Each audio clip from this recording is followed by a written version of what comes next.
Episode 20 of Politically Conscious returns today at 11 a.m. Tune in as our political experts give you their thoughts on Trump's order to end the Department of Education. Jackie Robinson's history is removed and then mysteriously returned. Is he DEI? And Trump defies a federal judge's order to return a plane of immigrants. If you're tired of the propaganda, listen to us. What's up, everybody? It's your boy Montoya Smith, aka Black Socrates. Got my brothers in here, Leo Smith and Emil Bryant, for episode 20 of Politically Conscious. If you're not familiar with what we do, we basically look at various political clips around the internet and give you a left, right, and independent perspective, hoping to weed through the propaganda. Emil, you're my running co-host, so we'll start with you, if you will. Give a quick background for yourself. Keep it quick and simple so we can get into this thing, and then we'll go over to our brother Leo as well. Emil Bryant, I am a political consultant and a business consultant. I have helped politicians with congressional campaigns. I've advised candidates running for local, state, and federal positions like Senate, as well as mayor and city council. The goal every time I counsel an individual who wants to run is to tell the truth. The more you give people the information, the better decisions they make. So it doesn't feel good sometimes, but more truth is better. Don't spin it, just spit it. I like it. I like it. Leo, your background, and we're going to play a cut to get this thing jumped off based on what we promoted today. But thank you for being with us, brother. My pleasure to be here with both of you guys. I'm Leo Smith, Republican political strategist, now in purgatory as a Republican. So I'll say as a former Republican National Committee strategist and former political director with Georgia Republican Party, I am now a pro-democracy political strategy who is a conservative, and do a lot of work on school planting and creating access to the tables of power through government relations and public affairs. Now, fair enough. I am a independent, if you will, and so I moderate between these two experts, political experts. They definitely have more political acumen than I do, so I lean on them very heavy. I just try to moderate it and make sure we give y'all the actual factual. So let's go ahead and get started with this first clip, and we'll get both of your reactions to it. Today we take a very historic action that was 45 years in the making. In a few moments, I will sign an executive order to begin eliminating the Federal Department of Education once and for all. That was President Trump on Thursday before signing an executive order to eliminate the Department of Education. The order comes just 1 week after the agency announced mass layoffs that would cut its workforce in half. Here with more is Jordan Weissman, senior writer covering consumer news from Washington. Great to have you, Jordan. Just break this down for us and the significance of this all. So one thing you have to realize is that Republicans have been talking about ending the Department of Education ever since Ronald Reagan, almost immediately after the department was created. Trump looks like he is making the most concerted effort yet to actually do it. And given what he has done to some other federal agencies and offices like the CFPB, USAID, this looks like it could be really serious. One very important thing to know, though, is that the Department of Education was created by Congress. It's written into law. It would take an act of Congress to actually eliminate it. So what Trump is doing is he has essentially told his education secretary, Linda McMahon, to take every legal step possible to get ready to shutter the department. What people expect to happen is that he is going to try and what they've said they are going to do is they are going to try and move as many of the department's responsibilities, things like student lending and Pell Grants, for instance, to other departments. They may try to change the way billions of dollars in aid to public schools is distributed, give that to another department, and then eliminate whatever isn't required by law. So they are preparing for a wind down, but it's unclear if they'll be able to actually shutter it. And the time. And so right before we let you jump in, I want to also share some quick words from an article I found by somebody by the name of Frederick Hess. He says, no, the U.S. Department of Education won't be abolished. It's the title of it. And I'm just going to read just a quick portion from his. He says, this is his third reason in his in his piece. He says, I'm not suggesting the argument about abolishing the department is a debate about nothing. It is symbolically important with implications for the size of the federal footprint. At the same time, the actual federal role in education depends far more on whether Republicans are inclined to downsize or eliminate major federal education programs than on whether those programs are housed in the Department of Education. And despite some of the turbocharged rhetoric about the department, Republicans have shown little appetite for cutting or reshaping major federal education programs like Title I, special education, Pell Grants, or student loans. Last year, when given the chance to vote on converting Title I into a voucher program, barely half of House Republicans voted to do so. And that didn't even require any spending cuts. Republicans have historically shown little desire to reduce spending for low-income students or those with special needs, and that seems even more likely to hold after a Trump victory marked a broad support among working class voters and parents. And keep in mind that the federal role in education long predated the creation of the department in 1979. And it says, see, for instance, and he lays out a number of acts. And then he says, so the ED isn't going anywhere. That said, I certainly think it'll be just fine if the department were dismantled. After all, it makes sense for many of ED's functions to run out of other agencies. For instance, the federal student loan portfolio is essentially a mega bank.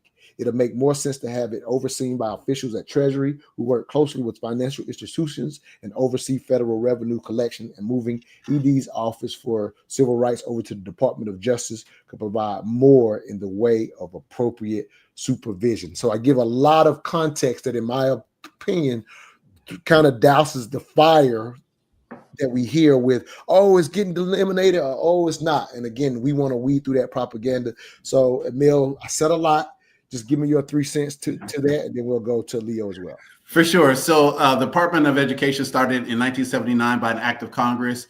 And that act is a public law. It's Public Law 9688. And the reason why this is important is what you heard earlier, that the department was started by Congress, so it has to be eliminated by Congress. So the question that President Trump is answering is, how do I reduce the size of the government? I don't know the way he's grading what's important and what's not. Because if we look at outcomes, the states have the primary responsibility for the educational outcomes of their children. So now we have this other question. What is the measure by which we reduce the Department of Education? Are American children writ large not performing as well as they should? Absolutely. Is that because the federal government's too big? And if we reduce the Department of Education, will it result in better test scores and more competitive children? I'm not sure, because we don't have a measure that goes from here's the as is state and here's the to be state. So we need something that guides us through this transition. To the point of the article, there are lots of programs that Republicans have not wanted to eliminate because they know it would be insane to do so, not just from a voter's perspective, but quite frankly, the Americans with Disabilities Act, Title I, and several other statutes and laws on the books, both at the federal and state level, need that kind of funding for students, whether they're low income, disabled, or they have learning disabilities. Whether they have any of those challenges, they have to be met, because part of the requirement that the Supreme Court said over and over again is every student gets treated fairly under the law. Leo, your thoughts, again, just trying to put some water on the fire when we hear everything in the media with this. Or your thoughts? Well, I think this is another example in politics of where you have competing interests with various formulas for, really answering those competing interests.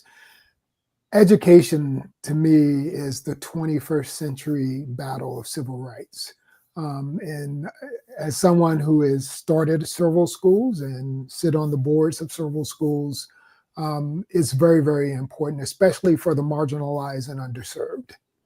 And so if you're concerned about this education issue, first thing is get informed. And so are you concerned about larger class sizes? You should be, because most of the underserved and marginalized have larger class sizes today, not after this issue of an executive order or dismantling the education department at the federal level. No, right now, with the education department at the federal level existing, People in most Black and brown communities have larger class sizes. Do we have more student loan debts? Yet, right now, before it's disbanded. Do we have issues concerning representation of people with disabilities or needing specialized individual plans? Yes, right now we have that issue. Do we have kids coming to school hungry?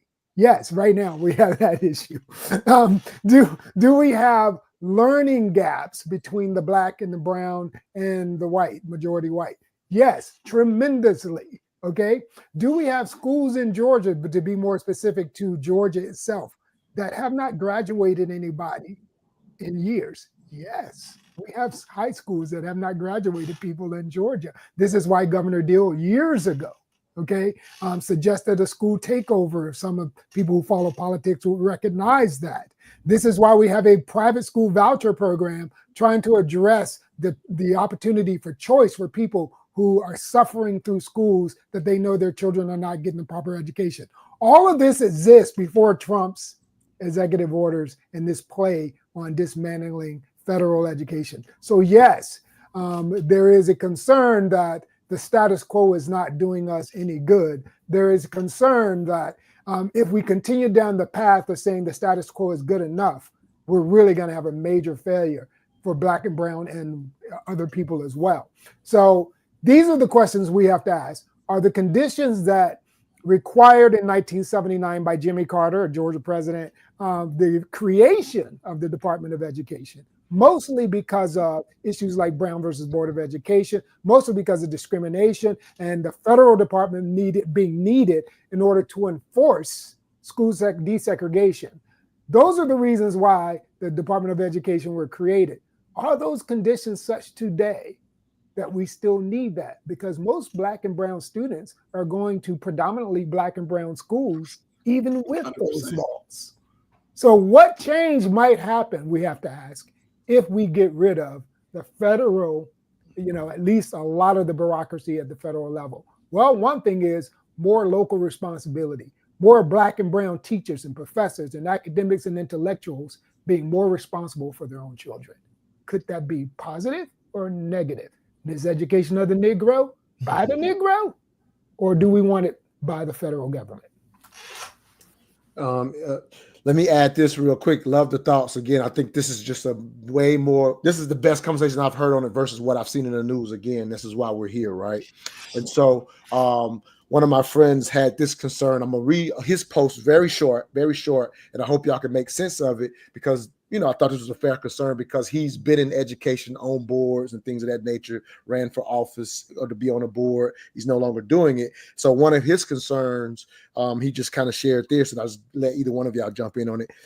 He was speaking of Illinois, where he used to be on the board at. And he says, where I was on the board with our community, he said, I received the revenue at a rate of about 65% local property tax, 25% state, and 10% federal in East St. Louis, which is federal. He said in East St. Louis, those numbers are 20% local property tax, 50%. I'm sorry, let me make sure I'm saying this correctly. Well, let me point out the main difference. He was saying that 10% came from the federal for the better areas, but in East St. Louis, where he was at, 30% of that came from the federal. So he's highlighting that in his opinion, this removal shows he was saying that the 10%, just that's all they were receiving, their areas won't be hurt as bad. The way he's seeing this potential of the department going away, which mostly the way I understand it, having learned it from y'all, they really just control the funding. So even when and tell me if I'm wrong, but the way I understand it, they're really more of a funding control apparatus versus even when we try to, I say mistakenly, apply test scores to the narrative, right? Like if you understand specifically what they do, to Emil's point earlier, the Department of Education really isn't in control of those outcomes, never have been. And to Leo's point, why we see the numbers where they are today, whether it exists or not, that's political play, political narratives that's just added to, well, look at the scores to say that we don't need it. Those two things actually don't go together. I kind of threw in a few extra things, but what about my friend being concerned about that difference coming from federal money to maybe the lower income areas is his point. Any thoughts on his concern about that? Either one I'll of you jump can in real quick. So the problem with education in America, and this is all 50 states, and there are very few states that do a good job educating poor, marginalized, and overlooked communities. Like seriously, this is not. It is highly racially motivated. We can go back to Brown v. Board, 1954, and we can have the conversations about how white parents took their children out of schools and created white academy or segregated academies in order to keep their kids away from black kids. I kid you not, that was something that happened not just in the South, by the way. It happened in the North and in the West. Yes. So we're going to talk about that first, because that affects how education was funded later.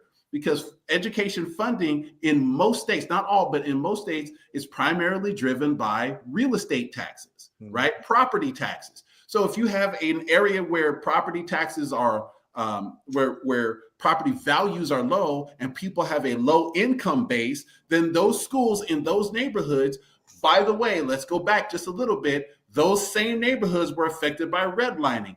Those same neighborhoods that were affected by redlining didn't get a chance to raise their property values because those neighborhoods weren't qualified for loans guaranteed by the federal government, backed by the federal government. So this is a cascading effect that has lasted for 70 plus years. This is not something brand new.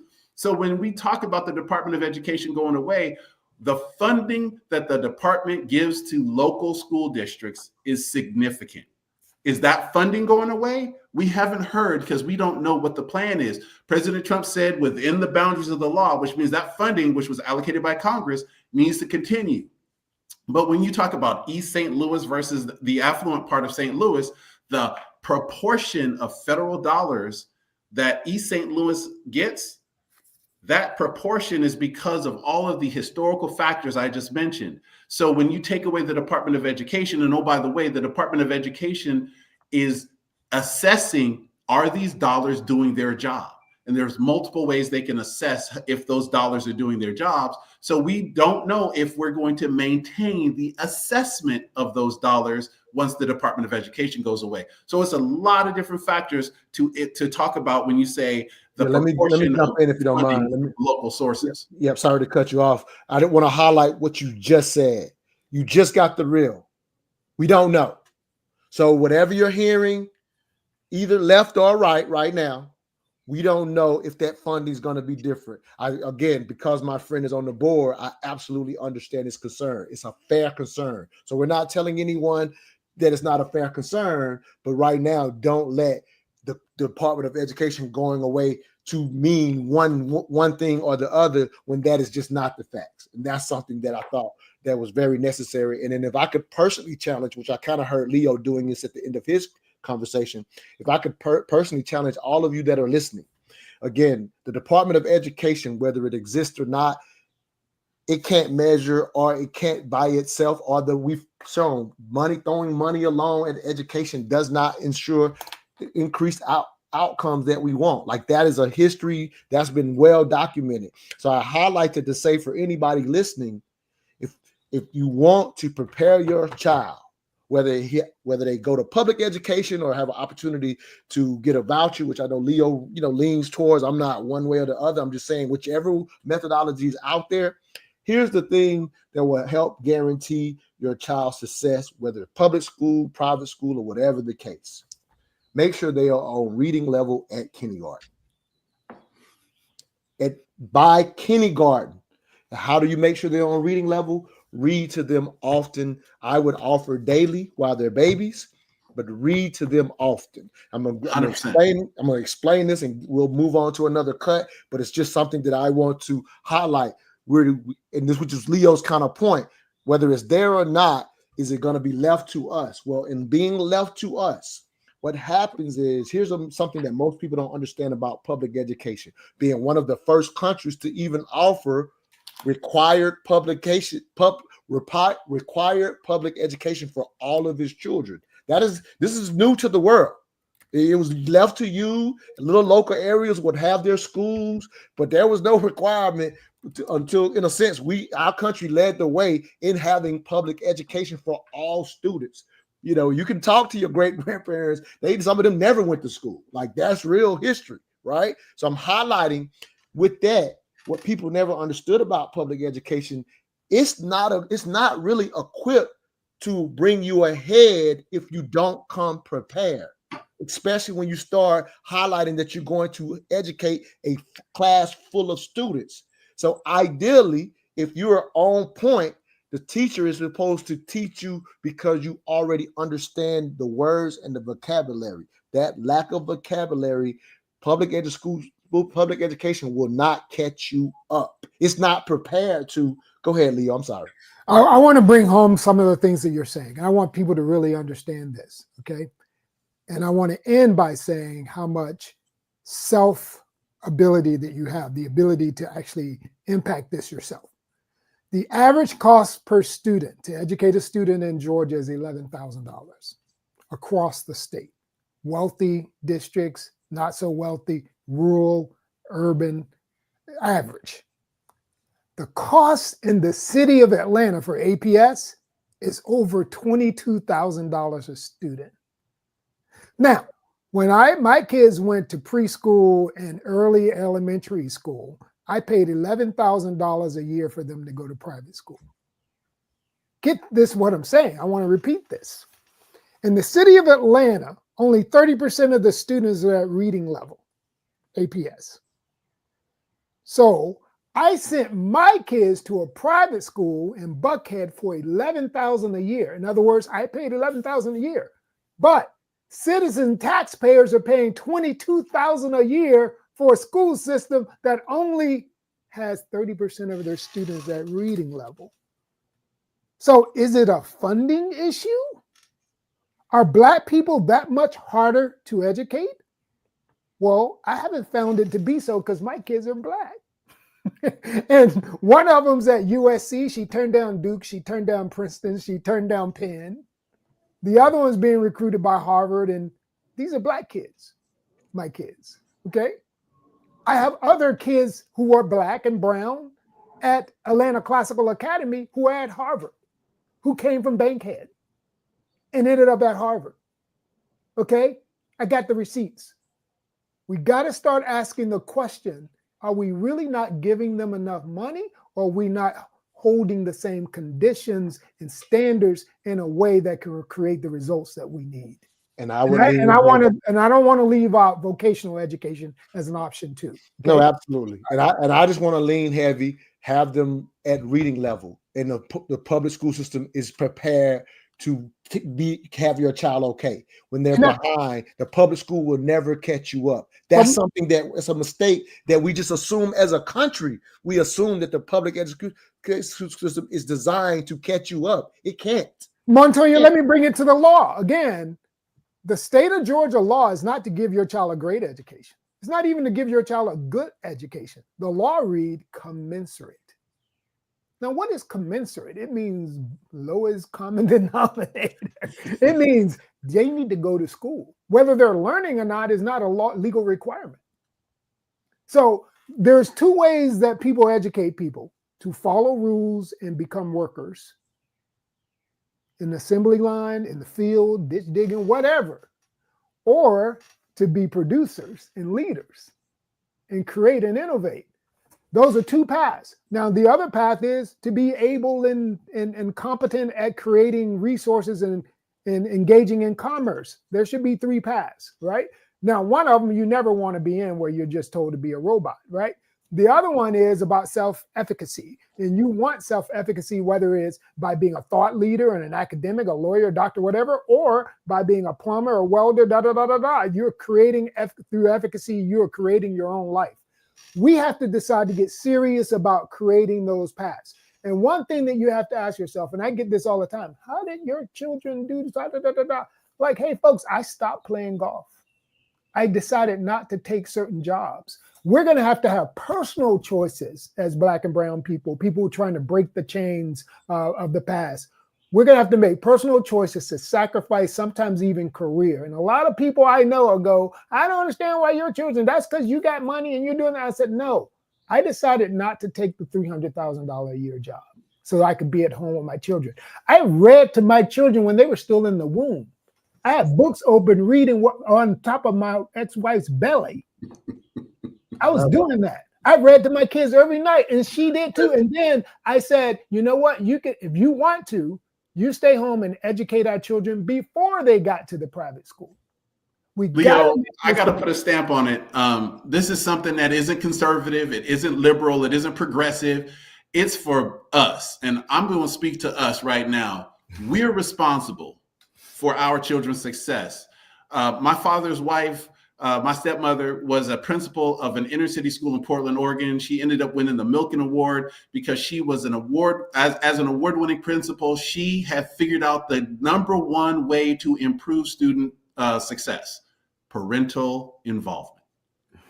Whether we're reading to our children every night, whether we're going to parent-teacher conferences, we're checking homework, parental involvement changes how the schools interact with the child and how the child interacts with their education. So the moment we know that, whether the parent, grandparent, guardian, auntie, uncle, it doesn't matter who that adult figure is, the point is somebody taking charge of that child's education will make that child successful. We cannot leave it to the public school system or the private school system, because I got lots of friends who went to private schools and did not get an education because their parents were checked out. They were too rich to care.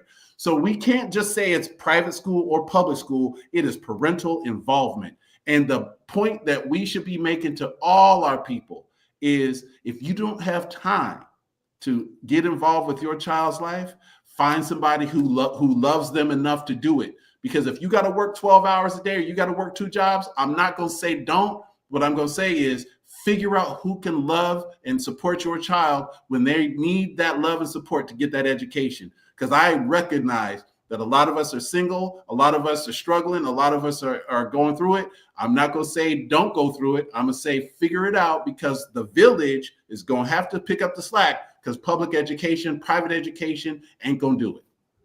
Hey, that's the real on all this education. We're going to go to another cut, and I'm going to keep harping on the simplest thing that got offered to you was read to your babies. If your child's on reading level, I want the parental involvement, but if you're the single mother that can't, if they're on reading level, I was their kid, I was okay.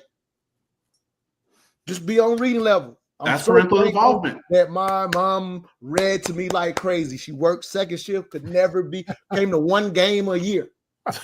But I was on reading level and was in gifted classes because I was on reading level. That's what my young teenage mother dedicated. I'm going to read to my baby, if nothing else, and then took jobs to where I couldn't see her. She couldn't be there, but I was on reading level. And that's parental involvement, though. Yeah, absolutely. But I'm just highlighting that it was just during, you know what I mean? I'm giving her big props, but I'm highlighting she was one of those workers who couldn't. Hallelujah. She already set me up during my informative years. That's how long. My mad respect to my Dukes. Yeah, absolutely. Here we go. Let's go on to this next subject. You know, Republicans have warned us for 10 years what would happen if we hired people based on their skin color and their gender instead of their merit. And I am terrified to say that they were right, because this right here is 4-star General Lloyd Austin. He was not hired due to his gender or skin color. He was hired on merit. And as the Secretary of Defense for Joe Biden's entire tenure as president, General Austin never once texted top secret military plans to a journalist 2 hours before an attack. And this is Admiral Lisa Franchetti. She served the United States Navy for 40 years. Just like General Austin, she never once in those 40 years accidentally texted top secret military plans to a journalist 2 hours before an attack. And this is General C.Q. Brown, also hired and promoted on merit. He served the United States Air Force for 41 years, including 3,000 flight hours and 130 hours in combat. And you'll never believe it, but in those 41 years of service, he never once accidentally texted top secret military plans to a journalist 2 hours before an attack. And this is Pete Hegseth, selected by Donald Trump to replace General Austin as Secretary of Defense for reasons we can both see and understand. And you wouldn't believe it, but within 8 weeks of his confirmation, he accidentally texted top secret military plans about an attack to a journalist 2 hours before the attack. I called it, Emil. I said, this is what happens every time you take away the guardrails of DEI. Merit base goes out the window because they've changed the verbiage to what merit base actually means. So obviously I'm picking on the situation, but it is mud on the face. And I don't want to spend a lot of time on this, but it is mud on the face. I thought that was a cool, unique way to highlight this really a huge mistake in reference to this Yemen attack. Leo, we'll start with you on this one, though. Just going back and forth. So, Leo, we'll start with you. But I just thought it was a cool little way to see that post highlight, in a sense, that embarrassment. And to be fair to the general that Trump actually hired and then let go for reasons that we talked about previously. I want to be fair. He also did hire one of them himself. So I do want to be fair, if you will. But this is a huge mistake. And again, it's not even really related to DEI, but I'm just highlighting it because that's how this guy pointed it out. Well, just like, I always felt that as someone who worked in equal opportunity affirmative action at the university level, worked in college admissions, as you have as well, Montoya, looking at what are the institutional priorities of a university, what are the corporate priorities of a corporation as far as its strategic goals and meeting its stakeholders' objectives. All that stuff includes all things that are considered an asset to the corporation, to the university, to the federal government, right? And what the Trump administration is saying, and I will hearken to acknowledge this, that there is a backlash going on where white people are feeling inferior. I'm saying it, okay? White Americans are feeling inferior. They're feeling like black and brown people in many cases have surpassed them. Now they haven't, but the perception that when you were beating everyone on the track team, and then all of a sudden those people, somebody took a 20-pound vest off of them and then they start to catch up. And you're like, wait a minute, I used to beat everybody, but now they're all in front of me. That's a scary thing. It makes it sound like something unfair is happening.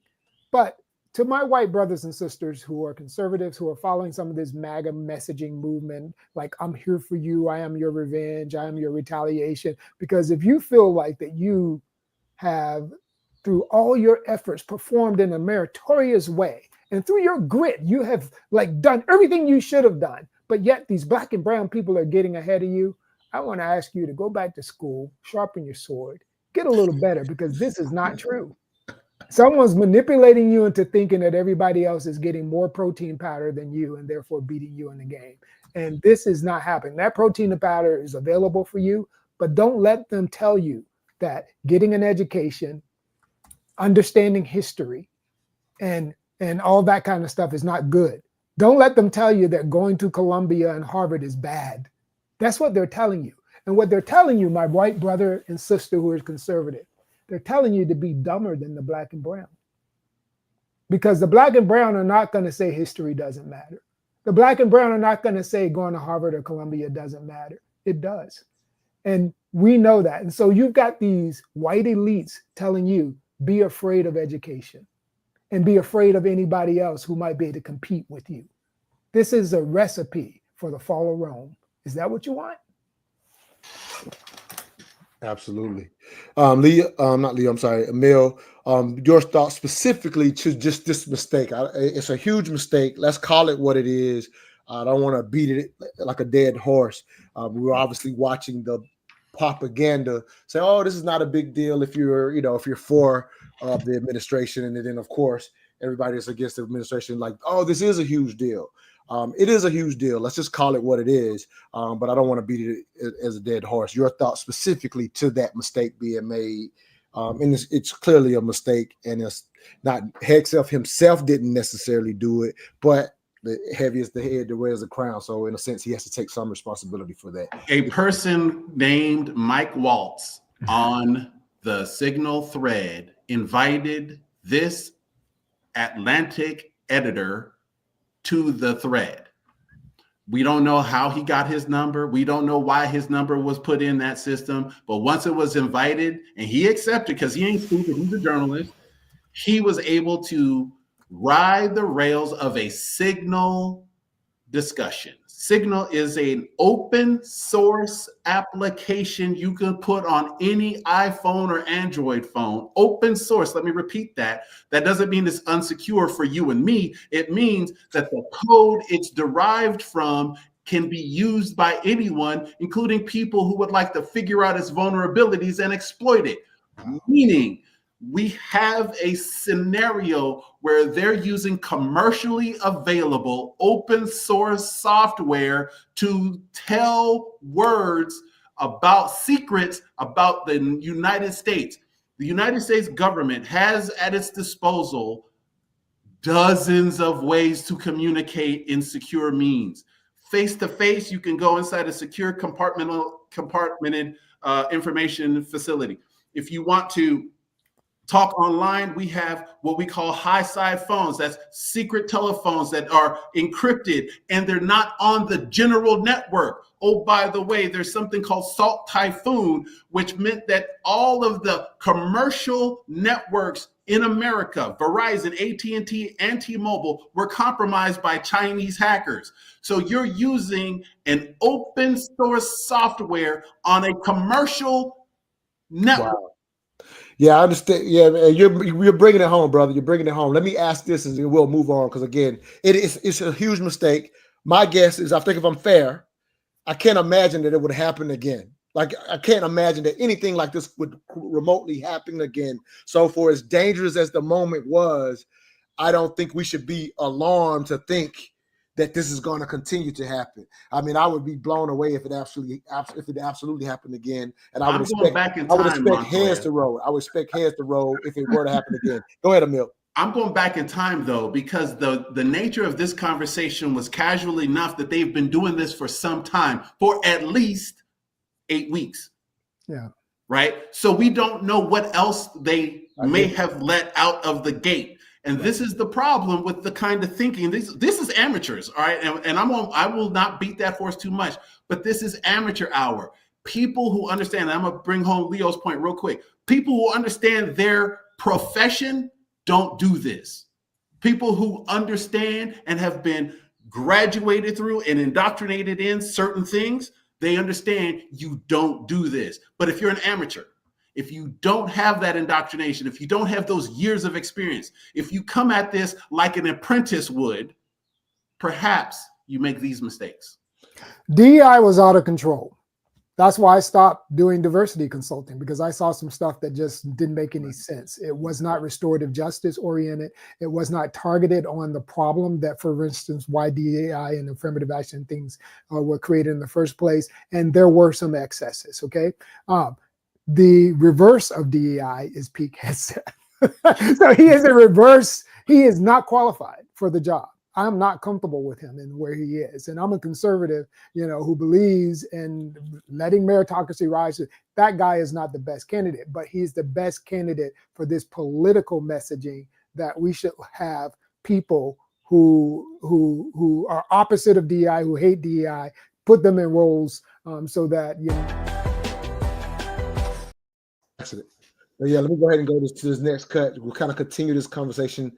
I hope these reports are inaccurate, that Jackie Robinson's profile has been removed from DOD websites. Yeah. Please tell me that this is not true.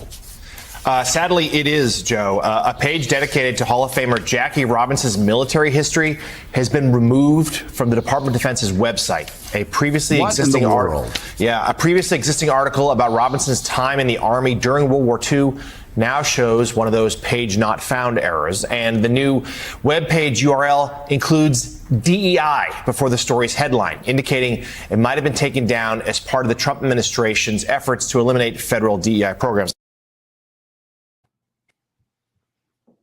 Another blunder. And I heard Nick Wright say this, which is relatively similar to what I had been saying, because I know, Emil, you saw my conversation about how merit-based even got misconstrued and how it even happened. And just to say it real quick for anybody who didn't see that individual video, at the end of the day, the reason we even talk about or think that DEI is not merit-based, I want to just give a super quick reason for why it even happened. Leo's always talked about when he's been on the show that our forefathers and our ancestors who were demanding that civil rights be fair and have equitable opportunities never wanted anything to do with lowering of standards. That was never the question, never why it was put in place. It was never supposed to be part of the game. What happened was in the 70s, when the federal government actually put some teeth in saying, we're going to enforce this as far as whether you can have government contracts with us, some of those white-owned companies, white institutions, just calling it what it is, got so concerned with losing the federal money that they chose to lower the standards and let people under quotas. So there was a period, almost 10 to 12 years, where quotas, in fact, were lowering the standards, but it was literally so people could keep their money, nothing that we as African Americans, brown, or women ever asked for. Right. It was done just so they could keep their dollars. So I have to always give that context. Then quotas got shot down, and it took a number of years to get it fixed. So it didn't happen immediately, but when they got shut down, and Leo can tell you from his work in it, it no longer became an option. You had to, at a minimum, be qualified to even be considered. So what DEI became was more marketing, more outreach. It had to, in order to meet the numbers. That's what it became.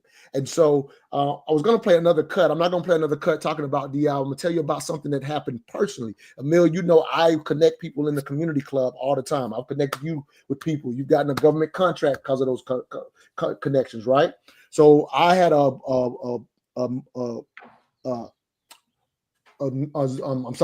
had a dinner where I connected some more people. Out of that dinner, one of the sisters needed to get connected to a diversity expert, and she needed some buyers.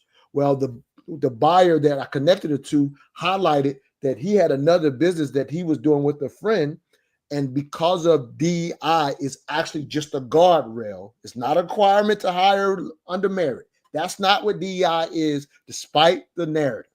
It's a guardrail to ensure that there is diversity. So because DEI was in place, him and his friend, they were able to take advantage in the gas and oil business who had literally no diversity whatsoever.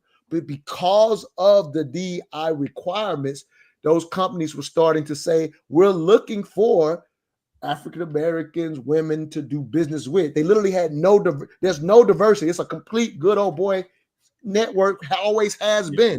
Yes, but sir. Because of the opportunity, him and his partner were able to find a niche and say, hey, we do this. And they were getting contracts left and right because they were going from 0% diversity just to a 3% requirement. That was the guardrail. Can we have a 3% requirement? So they were getting those contracts because they did the business.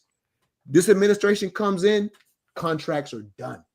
I got the same sister that I was connecting him with has lost $100,000 because these companies, rightfully so, because of the letters they're getting, are saying, hey, are you still practicing this stuff? This is going out to private companies. And she's lost over 6 figures in contracts. Now, the good news, this is what I really want to highlight, not just downplay that she lost $100,000, the fact that she's still in business because and lost $100,000. That's what I want to highlight. That's how good a business she does. But she literally lost $100,000 because of the guardrail of saying we need to make sure we have a diverse workforce. We need to make sure we have diverse opportunity with these contracts. DEI is literally just a guardrail. That is the proper way to describe it, not the narrative. I had to go on that rant, y'all. If y'all want to jump in, y'all can say something. We're going to jump to another subject after this. But if y'all have anything to say, I'll quick statement on that. And then that is that those who decided to remove contracts, meaning whatever corporate entity that was, or whether it was an NGO or whatever, that was by choice. The federal government can't force somebody to say, fire this particular subcontractor. So you vote with your dollars, vote with consciousness. When you find out that somebody's decided to end certain equitable practices or restorative justice practices, make a choice as to whether or not you want to shop with them anymore. That's all I'm saying. No, absolutely. And the diversity consultant said, hey, here's the reality. they're changing the language. There's plenty of companies that are still in the business of DEI. She's going to advise her on which companies are doing it. There's language changes. And you know what I mean? And I don't even want to put it out there, but there are plenty of companies, to Leo's point, that are still in the game and they understand the value. Here's the reality on the numbers. 20% more profits for diverse companies versus non-diverse companies. And so those companies are not going to change it. They're just changing the language. So it's still out there in that sense, but they obviously just want to point out the issues with having to navigate. And I think that's the beauty of us. The beauty of our people is we're going to navigate the game regardless of how the game's played. So I love that about us. I'm just pointing out that real life landscape. All right, let's go ahead and move on to another subject matter. This one federal judge, again, thinks he can control foreign policy for the entire country, and he cannot. That's not true. The U.S. system was designed to allow the judicial branch to block any presidential action. It's one of the checks on the executive branch to ensure all power isn't concentrated in one person and that the executive branch follows the law. If the president doesn't obey the courts, then our system breaks down and a dictatorship takes place. And that's what's happening now. Trump disobeyed a federal judge's order to halt the deportations of hundreds of Venezuelans to a prison in El Salvador without any due process or proof of wrongdoing. The judge ordered the planes to be turned around, but the Trump admin didn't listen. The White House maintains that the order had no lawful basis, but the executive branch doesn't get to decide what is lawful. Judges do. Anti-federalists had warned about this happening since the U.S. was founded. They argued that the Constitution, which outlines the separation of powers, wasn't strong enough to withstand a dictatorial personality like Trump's. Even if Trump disagrees with the courts, he can take the case to the Supreme Court and pause actions until then. Instead, he's just willfully disobeying the judicial branch. He's trying to delegitimize our institutions so he can take all the power. It's the most anti-American thing you could do. The courts can still hold officials who obey legal orders in contempt, which means they can be arrested or fined. But because criminal contempt would have to be enforced by Trump's DOJ, that's an unlikely option. And this isn't even the first time Trump has disobeyed court orders. Remember how the left warned everyone that Trump wanted to be a dictator for years? Well, now it's happening. MAGA doesn't care because they like what he's doing. They want a dictator who will hurt their enemies. But what they don't realize is they're giving their power away too. And they're handing that power to someone who clearly doesn't believe in the experiment of America. So, Emil, I'll jump to you in the little context that I'll add. For the actual judge, it was just really just process. You're always into process, right? And it was just wanted to ensure that are the people on that plane, have we verified their situation? And basically, let's put a halt and make sure that's the case. That's just our legal process. So the judge wasn't, for anybody out there listening or watching, wasn't just trying to go against Trump. He was just trying to follow the process from what I understand. Just wanted to make sure that that's clear versus it getting turned into against or for Trump, if you will. But Emil, you're our history expert. So the thing that stood out for me in that clip was what our founders were always worried about from the onset of setting up our Constitution, which is, again, really a beautiful document in the words and how it plays out with these different branches, technically not being able to have more control over another, but it seems like this is being put at risk. So first, this is going to sound a little callous, but let me name all the presidents who have defied a court order, all of them. So it's not unusual to defy a court order, but typically there is a resolution that stays within the boundaries of the law or some sort of compromise where the administration will tell the judge what they did. Sometimes they have to go to a secure venue because sometimes it's national security secrets at risk. But the point is, there's almost always a resolution. What you're seeing now is something that you haven't seen since President Lincoln, which is outright defiance, period, right? That's a different story. Whereas you would have most presidents would find a resolution working with the courts because they do lodge a disagreement. I can go back to President Obama, President Bush II, President Bush I. It doesn't matter. They've all had disagreements with courts, but they've all resolved them in some sort of legal fashion that made sense. This time, you have actually some what I would call juvenile responses to the court, nanny, nanny, boo, boo kind of stuff, where it's like, well, it's too late, or I don't, what airplane, right? Like those are the things that you're seeing now that are different. And that's what makes it much more dangerous. The Judge Boasberg was asking for due process. That's it. He wasn't asking to control what happens. He's asking, did you follow the law? And the requirement of the law was very clear. Even if he followed the Alien Enemies Act of 1798, which I think it does not apply. I'm not a legal scholar, but every legal scholar I've read says it can apply because we're not at war. Congress didn't declare war, and Venezuela didn't say they're invading America. So you have no basis to invoke that act. If that's true, then the only other thing you can do is follow the law as it stands. And the law as it stands said there's a form of due process that was not followed. So the judge is like, bring them back, follow due process. And if the due process says kick them out, then follow the law.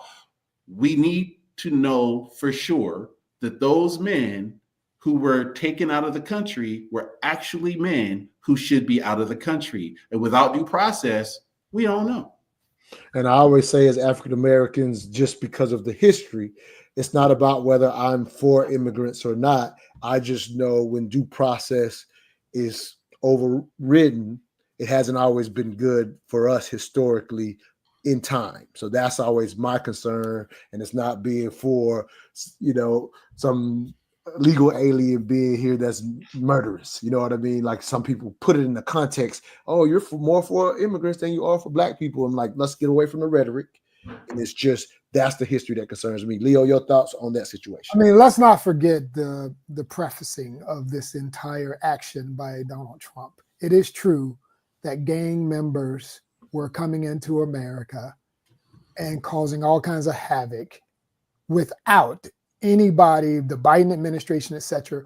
They turned a deaf ear to it. They did not care. It did not match their messaging. And matter of fact, a lot of progressive leftists were saying we shouldn't have a border in the first place. And everybody should be allowed to have all access to everything. It doesn't matter. All that was going on. So this is a reaction, although again, not necessarily ethical, not necessarily moral, but it is a reaction to the lack of action. And that's a real thing. And it has hurt Americans. It really has. And so you're not going to get a lot of sympathy from Americans who truly have seen gang members take over houses in neighborhoods or harass people or kill people. And so, yes, will some innocents be bystanders, some people associated, be wrapped up in it? I pray to God that they will get proper representation. That book has not closed as whether or not anybody who might have got caught up by being associated with or in the premise of some of these folks are getting swept up too. Yes, that's happening. And I pray to God that justice will be served to allow them their due rights to this nation and the services they're in. But, I think it's understandable that Trump made a promise that he was going to attack this issue really aggressively. He's doing so. And his team, they are exercising lawfare as they do it, meaning they know some of the things that they're doing might be in a gray area or it might even cross the line of legality. But on these particular issues, certain issues, they are willing to actually probably stand against the law until it's corrected. Because Trump said, well, I'm going to obey, but I'm going to obey once I'm forced to obey. That's what he's saying. He said that. He says, I will obey this. I'm not going to defy the courts. What he's saying is, just like he does in his private life, I will get away with as much as I can for my strategic objectives to clean up this issue of illegal immigration. But I will comply once you make me apply. And so far, that judge has not made him comply. Yeah, I just got a comment. I just realized I missed some of the earlier comments, but this one just came in. It says, the Trump administration is lying and deporting people illegally, and we may be next if we don't watch out. Trump is only going after brown people. You know how many Europeans are here illegally. I personally, again, I think that's pushing it to and falling into the propaganda. And again, I'm not for or against. I just am not for rhetoric that pushes us to complete places of fear, when the reality is, as I just said, I am very much concerned because I know how, when due process is not followed, how it can end up hurting our community. And it still does right now in the legal system. So I am not devoid of that. I'm just not highlighting and starting to saying, oh, we could be next. I'm not going to go that far, to the brother that made that point. So I'll just that's my personal take on that. We don't have a lot of time, so let me get to this last cut. Sorry, what's the sister that always that gave us the advice that we've been trying to follow? What's her name? I want to give her props because we've been trying to do better since she's been watching us. Christine, man. Thank you, Christine. You've been helping us out quite a bit. We appreciate you. Yep. I hate that I didn't get to her comments, but I don't want to take us off track where we're at right now. So let me get to this last one so we can get y'all out of here. All right, here we go. I think this is the last. Well, I got two. I know this is the last one for the day. Yep, this is the last one for the day. I have 3 businesses that are selling on Shopify. Once I figured out that Shopify was a thing, I never turned back. I can create a site with my eyes closed. Shopify thinks ahead. Nice Shopify commercial. I know, right? I might have downloaded a commercial. The commercial played before the actual cut. Oh, that's crazy. So I'll just highlight this if I can. So the cut was actually, I really don't know if I can do it justice, but it literally was a congressman basically going after a CEO for the work they do with USAID, basically with our enemies. Like he was laying out like billions of dollars they've received, and he was highlighting to a degree, this is what Doge is helping, if you will, that congressman figure out, and they were able to ridicule or actually literally put one of the people that do the consulting on, kind of brought him to Congress to highlight, how does this make sense that you're consulting our clear enemies? And he was highlighting how some of the money actually gets to them. I can't do it any justice as well as the congressman was doing, but I thought it was something that was well worth pointing out, because again, when we think Doge, people just kind of fall one way or the other. We've pointed out how they, like you pointed out, Emil, they're marketing and propagating, maybe, saying they're doing more than they actually are, which is part of the norm, if you will. But this was just kind of pointing out a very real thing that I think most Americans would be concerned with. I just hate that I can't do the clip any justice, and I recorded the commercial instead of the actual clip. But any thoughts from either of you about some of the very real things of how U.S. aid actually has been going to maybe some of our actual, I'm talking about very clear, evident enemies. Go ahead, Leo. I've worked with some USAID professionals, great people, generally extremely intellectual, extremely thoughtful, with a global mindset, most of those folks. And it makes sense because they were doing work that impacts the globe. But, one of the examples I'll bring to you, so is there waste, fraud, and abuse there? Absolutely there is, because I work with a lot of people. I'm like, what in the world? How are you a 40-year executive with USAID and you just have zero competence? I'm talking about a lot of reverse DEI that I saw, because I work with no Black people. I work mostly with Caucasian people who had these global contracts, and they were not qualified to do much but talk a lot.